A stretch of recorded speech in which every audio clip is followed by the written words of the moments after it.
오늘 시간에는 창세기 강의 134번째 시간입니다. 에서와 야곱이 완전한 화해를 했다는 증거라는 제목으로 말씀의 은혜를 나누기를 원합니다. 에서와 야곱이 완전한 화해를 했을까?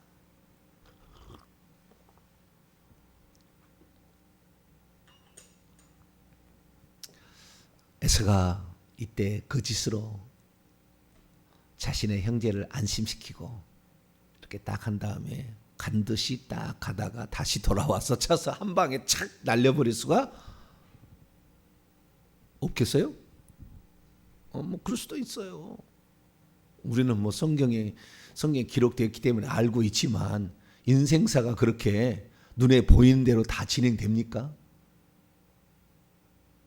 어떻게 될지는 모르죠. 네. 그렇기 때문에 이제 그 화해를 하고 있어요. 서로 어긋맞고 어긋맞서 울고 서로 화해를 했지만 아직도 어떤 그 완전한 어떤 불신에서 헤어나오지는 못하고 있잖아요. 왜냐하면은 에서가 내가 너의 양떼 소떼 아이들의 에스코트를 좀 해주겠다 이렇게 하는데 형님 그렇게 말하고 그렇게 하지 말라고 몇 번을 사양하고 막 이렇게 가지고 아니 그러면 내가 몇 사람이라도 너에게 붙여놓겠다 뭐야 감시하려고 하나 이렇게 생각할 수 있잖아요. 그거 아니라고 그래서 보내잖아요. 때 보내잖아요. 그러고 보면 인간의 모든 삶은 우리가 오직 하나님만 의지하는 거지 사람이 나에게 뭐라고 한다고 해서 다 믿을 만한 것도 아닙니다. 다 믿을 만한 것도 아니에요. 우리는 하나님만 의지할 수 있게 되길 축원합니다. 그래서 오늘 완전한 화해를 했나라는 것은 의문점이에요. 의문점. 이게 의문점. 우리가 뒤에를 봐야 되는 거죠. 뒤에를. 그래서 과연 화해를 했나? 뒤에를 보면 나오잖아요. 이제 결과가 삶이 이제 뒤에 나오니까. 그래서 뒤에를 보시고요. 그런데 우리가 여기서 어제도 제가 이제 그 주일 낮 예배 때 이 창세기 강의 133번째 시간 이렇게 해가지고 에서와 야곱의 그 재회 가운데에 있었던 일들을 제가 말씀을 드렸는데 에서가 왜 동생의 그 죄와 허물을 용서해 주었을까? 그 부분을 제가 깊이 이렇게 다루어 보았습니다. 어제 제가 드린 말씀은 어쩌면은 성경에 나와 있지 않는 것은 아니지만 많은 것들이 가정적으로 이렇게 해석될 수 있는 부분이 상당히 있어요. 그러나 인간이 해석할 수 있는 에서가 마음을 바꾸었다. 에서가 마음을 왜 바꿨냐 이거예요. 왜 바꿨냐? 아무 일 없는데 사람이 바꾸는가? 제가 천만에 만만에 콩떡이라고 그랬습니다. 아무 일 없는데 사람이 마음을 하루아침에 딱 바꿔요? 절대 그럴 수 없습니다. 이것은 제가 그 다른 주석을 보니까 이렇게 나와 있어요. 그래서 내가 대표적인 예를 제가 들어보겠습니다. 대표적인 주석에 한 가지를 보면 에서가 마음을 바꾼 이유가 나와 있어요. 왜 바꿨나 아침에? 왜 바꿨나? 우리는 뭐 간단하잖아요. 하나님이 그래 마음을 바꿨을 것이다. 뭐 이렇게 그냥 간단히 생각하잖아요. 그런데 어떻게 바꿔질 수밖에 바꾸는 것은 결국에 인간이지 하나님이 바꾸지는 않아요. 바꿀 수 있도록 하나님이 역사하는 거지. 그러나 바꾸는 것은 지가 바꾸는 거지 하나님이 바꾸지 않아요. 이걸 아셔야 이건 완전한 신학적인 깊은 신학적인 이해예요. 이 신학적인 이 정확한 이 이해가 없으면 인간론에 대한 신론에 대한 정확한 이해가 없으면 이 해석을 이렇게 내릴 수가 없어요. 이건 상당히 신학적인 견해인 거예요. 다시 말해서 사람이 구원을 받는데 전적인 하나님이 다 하시느냐 인간이 거기에 동의해서 구원을 받느냐라는 그 문제예요. 칼빈주의 알민주의의 차이라고요. 이 해석이. 그런데 저는 칼빈주의적으로 해석하지 않았어요. 근데 보편적인 주석은 어떻게 되느냐? 에서가 그 마음을 바꾼 이유 이렇게 나와 있어요. 오로지 하나님께서 에서의 마음에 은혜와 따뜻한 사랑의 온기를 불어넣어 주셨기 때문이다. 이게 보편적인 해석이에요. 거의 다 이렇게 나와요. 예, 따뜻한 온기를 불어주면 그 사람의 마음이 하루아침에 바꿉니까? 증오와 복수심에 20년을 기다렸는데 따뜻한 마음을 불어주면 그냥 마음이 막 바뀝니까? 이 세상에 제일 바꾸기 어려운 게 사람의 마음이에요. 만약에 그 마음을 바꿀 수 있다면 가룟 유다는 왜 예수님 못 바꿨는데요? 마음을 바꾸지. 회개해서 천국 가게 만들지. 왜 노아 홍수 때 그 많은 사람들은 마음을 못 바꿨어요? 하나님이 다 바꿔버리지. 천국 가게 다 만들지. 왜 지금 이 땅에 사는 사람들 다 마음을 놔둡니까? 하나님 전능하시고 다 바꿔버리지. 택도 없는 얘기입니다. 우리 인간이 스스로 겸손해야 돼요. 스스로 자기를 마음을 바꾸기 위해서 하나님이 내게 지금 역사하는 게 뭔가를 보고 스스로 빨리 두렵고 떨림으로 하나님 앞에 무릎 꿇고 복종하고 굴복하면서 나아가야 되는 것이지, 하나님이 다 해주는 게 아니에요. 하나님은 할 수 있도록 환경을 조성해 줍니다. 대표적인 것이 누가복음 15장에 탕자가 나갔지만 아버지가 강제로 모가지 끌어오지 않아요. 아버지가 모르겠습니다. 기근은 보낼 수 있을는지 모르지만 스스로 자기가 회개해서 돌아오는 거예요. 왜 내 이런 어려움이 당했는가? 왜 내가 이러한 삶이 있는가? 내가 무슨 잘못을 했는가? 스스로 내가 하늘과 아버지께 죄를 지었사오니 내가 아버지의 아들이라 일컬음을 감당할 수 없나이다. 스스로 자신의 죄인됨을 회개하고 이렇게 해야 되는 거예요. 그것이 누군가 기도를 해야 되겠죠, 당연히. 하나님이 우리에게 해주고 싶어도 누군가가 그를 위해서 기도해 주지 않는다면 절대 그게 건들지 않습니다. 기도했기 때문에 그래도 변화될 수 있는 마음을 조금 변화될 수 있는 환경을 조성해서 마음이 바꿔지도록 하나님이 하시는 거죠. 하나님은 우리의 행한 대로 갚으리라고 그랬다고요. 우리의 요한계시록 2장에 보더라도 주님께서 그의 마음은 나는 사람의 그 심장과 폐부를 살핀다. 그러나 너희 행한 대로 갚아주리라 그랬다고요. 그러지 하나님 강제로 바꾸지 않으세요. 이제 어제 제가 내린 해석은 성경의 가장 성경적인 방법으로 제가 하나의 어떤 스토리를 제가 만든 거예요. 물론 성경 증거가 없는 게 아니에요. 익으나 정확한 그 세밀한 부분까지는 말할 수 없어요. 어떻게 에서가 마음을 바꿨느냐? 하나님이 훈훈한 마음을 불어넣으면 그냥 바뀌는 겁니까? 하루아침에 뒤집어지는 겁니까? 뭔가 자기에게 충격적인 일이, 뭔가 일이 일어난 거죠. 그렇지 않고서는 절대 인간이 바꾸지 않는다니까요. 그냥 잠자다가 그냥 아무것도 없는데, 꿈에도 없었는데 아무것도 없는데 그냥 마음을 탁 바꿔요? 절대 그럴 일 없는 거예요. 여러분은 그래서요, 항상 순결한 마음, 회개하는 마음, 순수한 마음, 사랑하는 마음, 겸손한 마음을 갖게 되길 축원합니다. 누구든지 이 마음을 품으라. 그리스도 예수의 마음이니. 다 하나님 다 그걸 만들어 버리지 왜 그런 마음을 품으라고 말고라 자빠졌어요. 다 만들어 보지 그렇게 다. 그거 아닌 거예요. 그런데 지금 내가 봤을 때 그래요. 네? 우리 장로교의 90% 이상은 다 하나님이 그 마음을 그냥 바꿔줬다. 네. 그런데 어떻게 바꿔줬냐? 잘 모르지만 그냥 바꿔줬다. 그건 맞기는 맞아요. 그 말이. 하나님 바꾸기는 바꿨죠. 그러나 그 하나님은 바꿀 수 있도록 환경을 만드는 건데 그 환경도 야곱이 기도해서 만들어준 거지, 야곱이 기도하지 않았다면 곡물도 없는 거예요, 사실은. 그래서 하나님께서 우리에게 늘 기도하라, 쉬지 말고 기도하라, 범사에 감사하라, 늘 이렇게 막 얘기를 하는 것은 하나님께 우리가 간구하지 않고 우리가 하나님이 일하면은 하나님은 불의한 자가 됩니다.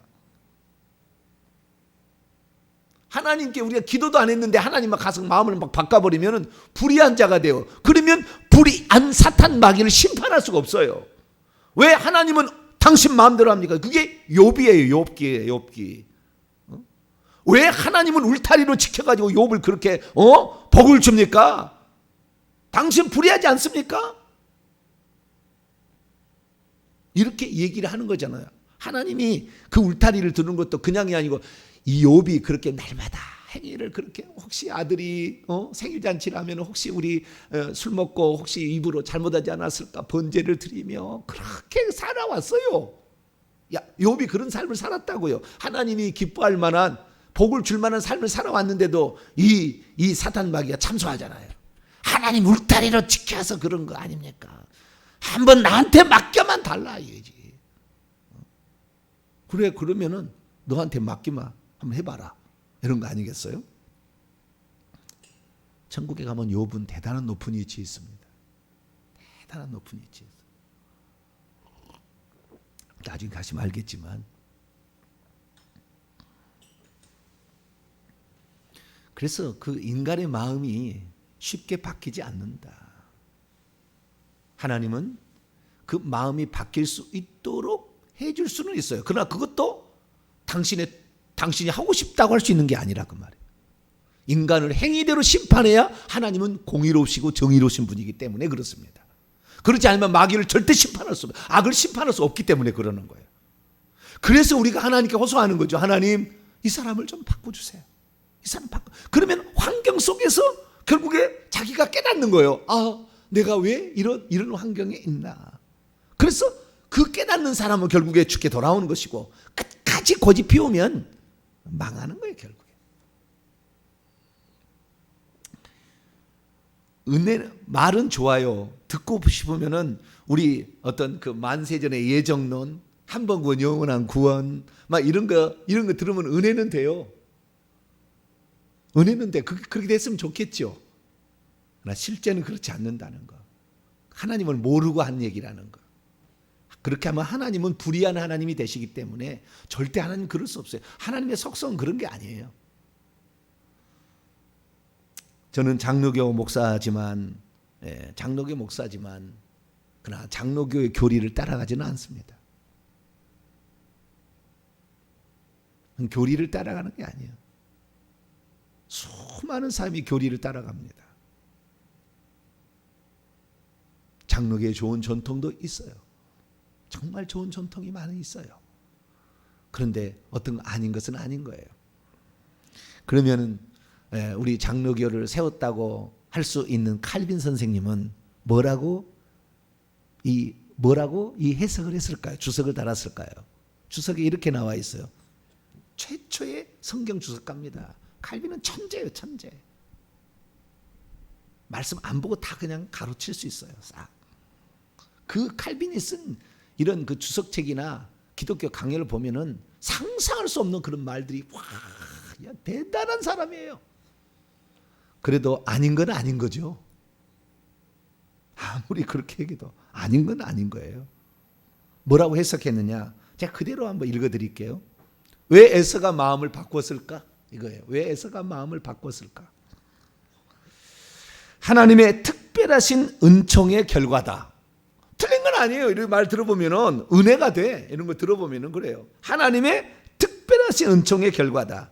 하나님이 인간의 마음을 자신의 수중에 장악하고 계시기 때문에 자신이 원하신 때 언제든지 사람의 완악함도 완화시키고 그들의 잔악함도 경감을 시킨다. 하나님이 표독한 에서의 마음을 가라앉히셨기 때문이다. 말은 맞는 것 같아요. 말은 맞는 것 같지만 그렇게 진짜 하나님이 에서의 마음을 이렇게 바꿔버렸을까요? 천만의 만만입니다. 인간이 그렇게 마음을 쉽게 바꾸지 않습니다. 얼마나 지금 살기가 등등한데요.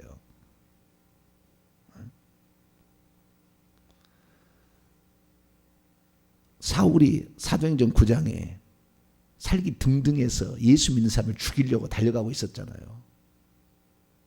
왜 그 바꿔집니까? 왜 바꿔집니까? 왜 그냥 하나님이 사울 내가 쓸 때가 됐구나. 가만 안 두겠어. 내가 확 나타나가지고 저를 가만 대. 그래서 빛으로 확 나타나가지고 사울을 쳐서 바꿨습니까? 그 앞을 읽어보세요. 스데반의 간절한 기도가 있어요. 주여 저들이 저들의 죄를 알지 못합니다. 저들의 죄를 용서해 달라고. 그 죽인 사람의 대표자였어요. 그랬더니 스데반의 기도가 있었으니까 사울이 나온 거예요. 스데반은 천국에 가면은 24장로에 포함된다니까요. 나중에 가보시면 알지만. 평신도로서 위대한 인물을 낳는, 기도가 없었다면 불가능했던 거예요. 야곱의 기도가 없었다면 불가능한 거예요. 예수 안 바뀌어요. 하나님께 야곱이 그렇게 이 기도를 한 거죠. 기도를. 하나님, 형하고 화해할 수 있도록 해달라는 거 아니에요. 형이 저렇게 근데 내 책임이 있다는 거잖아요. 저렇게 형이 나를 그냥 아무런 이유 없이 죽이려고, 뭔 형제가 뭔 잘못이 있다고 죽이려고 달라들겠어요. 20년 만에 내가 기별을 보냈는데 죽이러 400명의 군사를 거느리고 온다고 얘기를 하잖아요. 떠보려고 한 거 아니에요. 마음이 혹시 바뀌었는지 안 바뀌었는지 미리 확인해 보려고 미리 보낸 거 아니에요, 사람을. 그런데 400명의 군사를 거느리고 온다. 안 바뀌었구나. 이거 알잖아요. 이거 알았잖아요. 그러니까 야곱이 기도를 했는데, 그 야곱이 그잖아요. 내가 형님을 결국에 복을 뺏은 거 아니에요. 결국에 뭐 우리가 영적 계승자, 신앙 계승자라는 말을 써서 긍정적으로 해석을 하지만, 그러나 당하는 입장에 보면은 기분 나쁜 일이고, 이건 가만둘 수 있는 일이 아니잖아요. 형제간이라 할지라도. 거꾸로 생각해 보시라고. 에서가 돼 보시라고요. 물론 에서가 자초한 것도 있어요.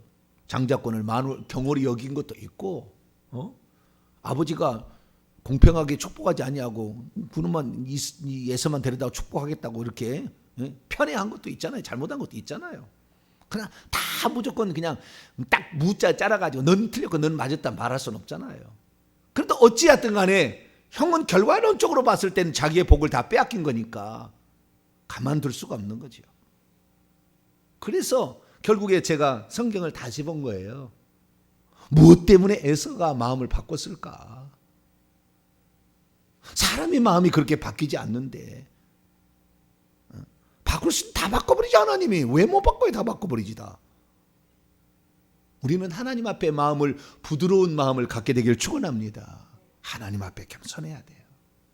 스스로 마음을, 하나님의 음성을 듣고자 스스로 자기를 처복종시키지 않은 한 완고함과 교만함은 끝이 없는 거예요.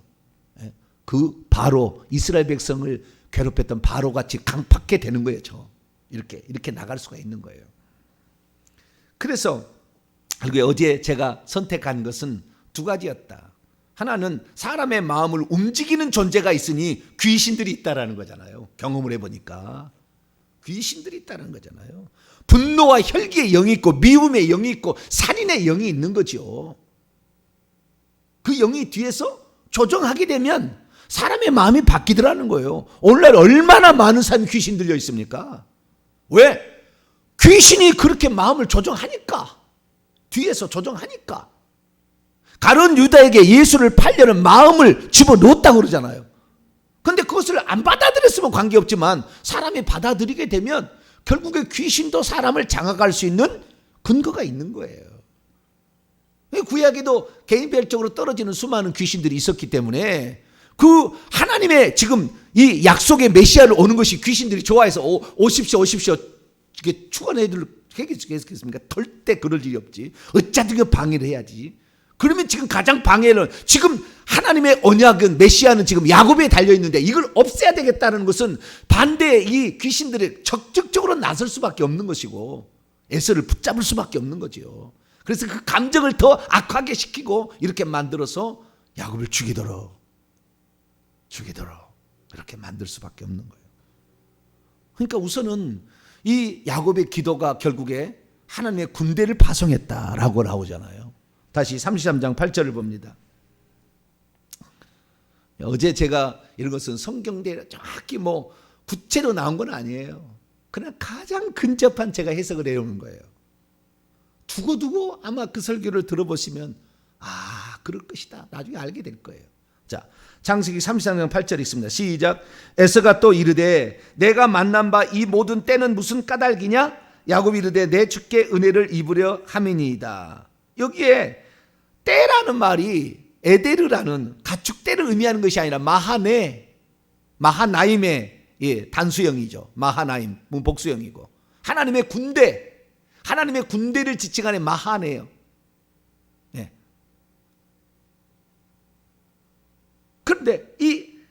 마하네라는 이 때라는 말이 내가 만났던 바 이 모든 군대는 누구냐에 무슨 까닭이 아니야. 미죠. 마가 아니야. 마는 왓이죠. 왓. 무엇이냐 이게 아니고 여기는 미입니다. 그 5절에 나와 있는 너와 함께한 이들이 누구냐? 그 미, 그 똑같은 말이에요. 히브리 원문을 보면 미 똑같이 나와. 누구냐예요. 그런데 이것이 영적 존재가 이 하나님의 군대가 두 무리의 군대 가운데 야복강 그 건너기 전에 한 무리가 야곱과 함께 남고 한 무리는 에서 쪽으로 가가지고 거기에서 활동하고 있다는 것을 누가 알겠냐 그 말이에요. 영적인 존재의 세계를 모르면 어떤 사람이 그런 해석을 하냐 그 말이에요. 번역도 잘못해놨기 때문에 찾아내기 어렵겠지만 그것이 있는지. 그러나 영적 세계를 정확히 꿰뚫지 않은 한 이걸 몰라요. 왜 보냈습니까? 하나님의 군대를 보냈다 그러잖아요. 군대라는 건 무엇입니까? 영적 싸움을 하기 위해서 보내는 거잖아요. 영적 싸움을. 그럼 영적 싸움 무엇입니까? 에서를 장하고 있는 악한 영을 제압하기 위해 보냈다는 것밖에 답이 안 나오는 거예요. 그 제압을 해야만이 그 다음에 귀신이 역사하지 않은 공평한 상태에서 그 상태에서 야곱이 하는 행동을 보고 너무 짠하고 불쌍히 여길 수밖에 없잖아요. 다리 쩔룩쩔룩하면서 땅에 코가 닿도록 눈물 범벅이 되면서 형님 용서해달라고 그렇게 애원하는 그 동생의 모습을 귀신이 없으니까 예전에 귀신이 있을 때는 그 분노의 영이 가득 있으니까 쉴 데 없어 그냥 막 다 죽여버려야 돼 이렇게 돼 있지만 그것이 영이 딱 사라지니까 그 다음부터는 동생이 불쌍한 마음이 생기잖아요. 저 삐약삐약한 애들 저거 죽여서 뭐하냐 이거죠. 그 야곱이 행하는 그 진정성을 에서가 받아들이게 된 거죠. 그래서 어제 설교를 두고두고 한번 들어봐야 다시 또 들어봐야 돼요. 그래. 이건 제가 그랬죠. 2000년 기독교 역사상에 그렇게 해석한 일은 없었다고. 그러나 하나님께서 이제 말세가 되니까 알려주는 거예요. 성령의 감동으로. 우리는 참 우리의 마음을 하나님이 바꾼다니까 뭐 다 바꿔버린 것처럼 말하지만 막 바꿔버리죠. 절대 그렇잖아요. 그가 바꿀 수 있도록 환경을 만들어주는데 그것도 우리의 기도가 절대적인 거예요. 기도를 통해서 군대가 가가지고 군대가 악령을 제압하니까 에서가 정신이 좀 돌아오게 되고 그 상태에서 야곱이 자기에게 550마리 양떼 보냈지. 먼저 양떼 보내잖아요. 내 주께라고 그 하나님처럼 아도나이라고 표현하잖아요. 내 주께. 자기 형님을 자기 주께. 몇 분 먼저 태어났다고 형님이에요. 그래도 내가 형님한테 잘못했다. 그렇게 하면서 이렇게 다가갔다는 거죠. 결국에 그래서 이 에서가 그 악한 영들이 제압이 되고 그 다음에 이 동생이 진정성을 보이게 되자 그를 먼저 가서 끌어안고 동생 많이 힘들었지. 내가 자네를 죽이러 올 줄 알고 있었지. 미안하네. 나도 뭐가 씌었나 봐. 뭐가 씌어서 그랬나 봐. 이렇게 착한 동생, 형님을 하나님처럼 대우하는 동생, 이런 동생이 세상에 어디 있겠는가? 둘이요 나중에요 오손도손 살아요. 그 화해했다는 게 나와요. 화해했다는 두 가지 증거가 있어요. 자, 창세기 35장 먼저 봅시다. 35장 아버지가 돌아가셔요. 지금 96세잖아요. 96세. 96세 있던 이 야곱이 120세가 될 때 아버지가 돌아가십니다. 이삭의 나이 180세죠. 그래서 24년 만에 돌아온 24년 만에 아버지가 돌아가셔요. 24년 만에 어떻게 하고 있는지를 볼까요? 자, 35장 27절에서 29절 말씀을 근데 뭐 다 시간이 없으니까 28절 9절만 읽죠. 시작. 이삭의 나이가 180세라. 야곱의 나이는 120세죠. 이삭이 나이가 많고 늙어 기운이 다하여 죽어 자기 열재로 돌아가니 그의 아들 에서와 야곱이 그를 장사했더라. 둘이 아버지의 장례를 잘 치러주는 거예요. 그런데 오손도손 살아요. 그 뒤로도 오손도손 살아. 자, 그 뒤에 봅니다. 36장 6절에서 8절까지. 36장 6절에서 8절 시작. 에서가 자기 아내들과 자기의 자녀들과 자기 집의 모든 사람과 자기의 가축과 자기의 모든 짐승과 자기가 가나안 땅에서 모은 모든 재물을 이끌고 그의 동생 야곱을 떠나 다른 곳으로 스스로 가요. 두 사람의 소유가 풍부하여 함께 거주할 수 없음이러라. 그들이 거주하는 땅이 그들의 가축으로 말미암아 그들을 용납할 수 없었더라. 이에 에서 곧 에돔이 세일산에 거주하니라. 세일산에 거주했다고 나와요. 오늘 본문 말씀을 보면은 33장 14절 보면은 형님이 살고 있는 세일산으로 내가 가오리다. 먼저 가 계시라고 해요.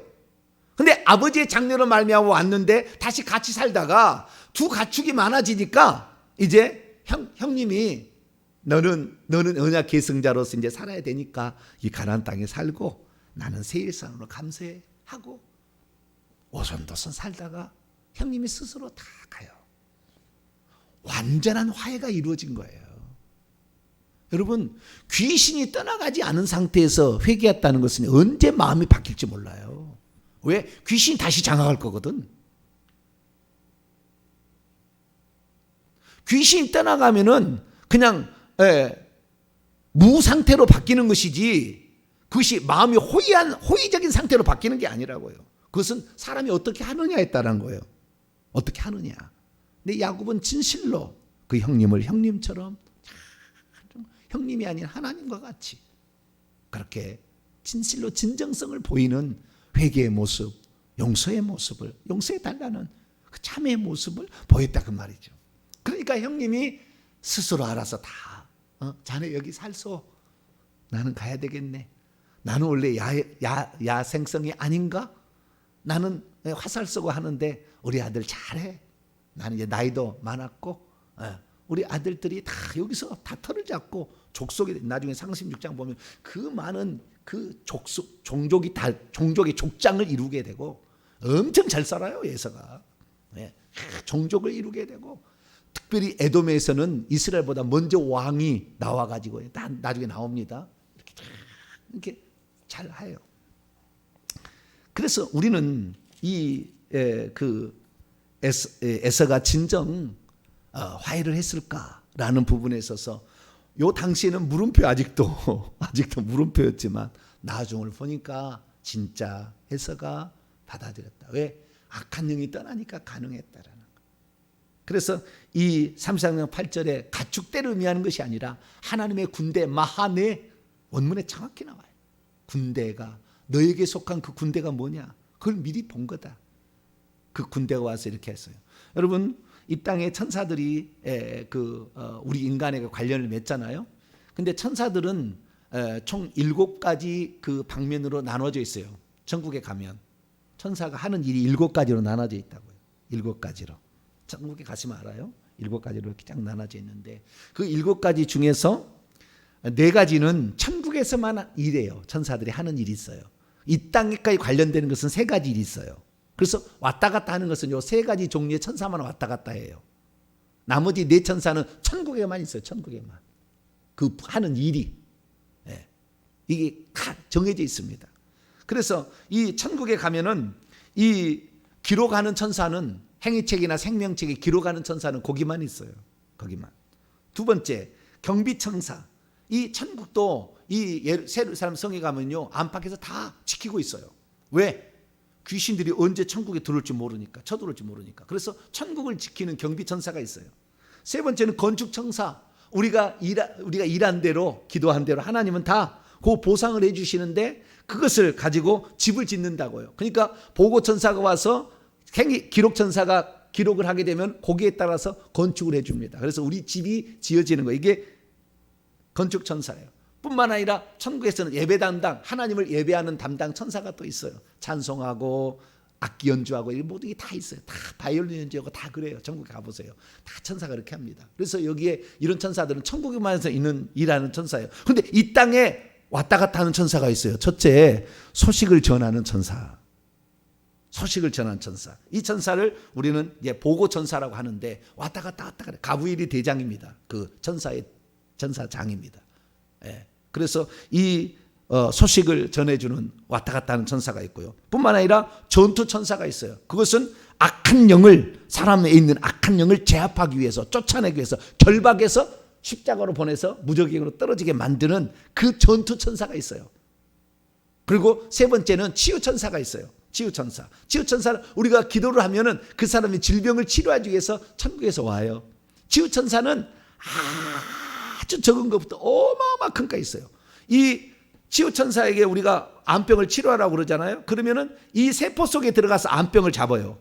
이 세포로 뚫고 들어가서 천사가, 작은 천사가 들어가가지고 속에 들어가가지고. 그래서 치유 사역이 일어나는 거예요. 나중에 뭐 제가 다 또 얘기할지 모르겠지만 너무나 많은 거야. 그러면 뭔 소리요? 또 그런 일이 어디 있어? 뭐 그러면 안 봐서 모르는 거면 모르면 잠잠고 있어야지. 뭘 그런 뭐요? 이렇게 하지 말고 그래야 되는데 얼마나 사람이 교만한지 몰라요. 모르면 배울 줄 알아야 되고 겸손해야 되는데 그냥 얘기하겠어요? 천사가 있는데 여기 하나님의 군대 전투 천사를 보낸 거죠. 전투 천사. 악한 영이 에서를 지금 하나님의 언약 계승을 파괴하기 위해서 악한 영들이 다 몰려있을 거 아닙니까? 그 천사를 제압하니까 에서의 마음도 달라졌다. 그래서 우리가 이런 이 땅의 이 신앙의 삶은 영적 전쟁인 거예요. 그에게 있는 천사가 나보다 적었을 때 쫓겨나는 것이고 그에게 붙어있는 천사가 계급이 나보다 낮아야 내가 명령도 할 수 있는 거예요. 그냥 예수 이름으로 가라고 해서 가는 게 아니라고요. 합당한 게 있어야지. 예수 이름으로 가라고 그 9명의 밑에 있는 제자들이 못 했겠어요? 그럼 안 나가잖아요. 간질병 그 귀신들이 안 나가잖아요. 왜 못했습니까? 믿음이 없는 까닭이고 기도가 부족한 까닭이다. 너를 도와주는 천사들이 많이 안 나왔기 때문에, 너의 계급이 약하기 때문에 믿음이 없어서 그렇다는 거 아니겠어요? 그래서 우리가 영적 전쟁터구나. 그리고 절대적으로 그 모든 것을 이길 수 있는 것은 기도뿐이구나. 기도는 어떠한 강력한 천사도 한 방에 제압할 수가 있구나. 왜?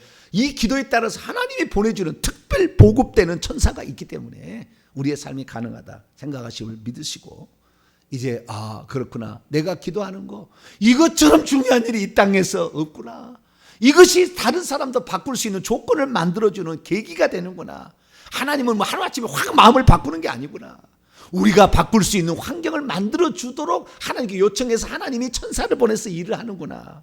사실을 알고 더욱더 부지런히 여러분 기도하시고 항상 겸손하시고, 주님 다만 제가 할 도리를 합니다. 이렇게 기도하며 나가시는 저와 여러분 되시기를 간절히 바랍니다. 거룩하신 하나님 감사합니다. 인간이 안다고 하지만 영적 세계를 보지 못하는데 무엇을 안다고 말하겠습니까? 주님, 우리의 어리석음과 연약함과 그리고 맹목적인 자신의 생각을 지지하는 거기에서 떠날 수 있기를 원합니다. 성경의 온전한 주님의 가르침을 우리가 받고 진리의 성령인 성령의 인도를 받아 하나님 말씀도 보고 성경의 원저자가 성령이실 텐데 성령과 일치하지 않은 한, 고짓의 영이 아닌 진리의 영을 붙들지 않은 한 우리는 결코 성경을 온전히 해석할 수 없음을 봅니다. 날마다 우리는 부족합니다. 성령의 도우심을 구하며 갑니다. 하나님, 깨끗한 자만 성령이 거룩한 영이기 때문에 같이 한다겠사오니 날마다 더 회개하고 또 회개하고 또 회개해서 우리의 마음을 정결케 만들어서 성령과 나 사이가 가까울 수 있도록, 몇 초 안에 되어질 수 있도록 하나님 그렇게 저희들을 만들게 도와주옵소서. 우리 주 예수 그리스도의 이름으로 기도하옵나이다. 아멘.